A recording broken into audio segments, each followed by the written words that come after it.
Yun, magandang gabi po mga kabonsay. Ngayon po is papasilip natin yung ating isa pong tugas o Vitex parviflora na galing pong Yamadori. Ito po ay nagbobonsay-bonsay na naman tayo. Yan po ay nagsimula po dito. Tips na din po para sa mga baguhan. Ang pagbobonsay po is pag once na ganito po is inaalis po natin yan, mga sobra-sobra na ito, kasi para dito po pupunta yung nutrition, hindi po dito mapapunta po dito sa pinaka sanga nya. Naalis po tayo, obligado po nating alisin to. Ngayon po is yung bonsai po natin na ito is mga nasa 1 taon na po. Kahit pa paano is may nakitaan na po ng potential yung material natin. Yan yung ngayon is ititrim po natin ito, lalaglag pa. Yan yung front natin napili noon. Yan. Basta puputol po tayo, basta magtitrim po tayo, puputol po tayo dito sa may yan, sa tutubuan nya. Dito may titira po siya na ganyan, oh.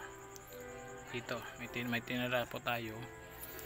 Yan naman, dito naman same lang po sa process. Yan, para makabuo po tayo ng pa-triangle. Yan.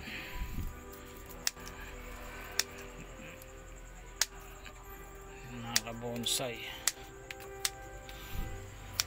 Yan, kahit pa paano is nauhubog na siya yung material po natin. Pa-bonsai-bonsai naman tayo ngayon. Kasi gabi na, hindi na tayo makakapagpagawa ng blade pag gabi. Kaya bonsai-bonsai na lang.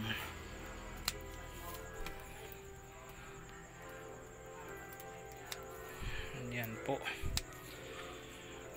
Tingnan natin to. Talisin na natin to. Ayan. Yan. Kahit pa paano po is nakitaan na siya ng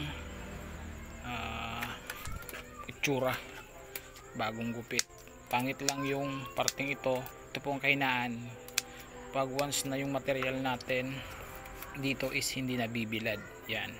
Hindi po nabibilad. Kaya ganyan yung naging outcome nya. Mas maganda po yung lahat nabibilad. Kasi nasa tago po ito. Parte doon, parte dito. Yung bonsai natin is natatakpan doon parte pagpa dito na pagpa ganyan na yung araw. Ito lang yung nabibilad nya. Kaya isa din po itong tips sa mga kabonsai natin. Kaya ito hanggang dito na lang po. Iriripat ko na po ito. Pasilip and magandang gabi po sa inyo lahat. Peace.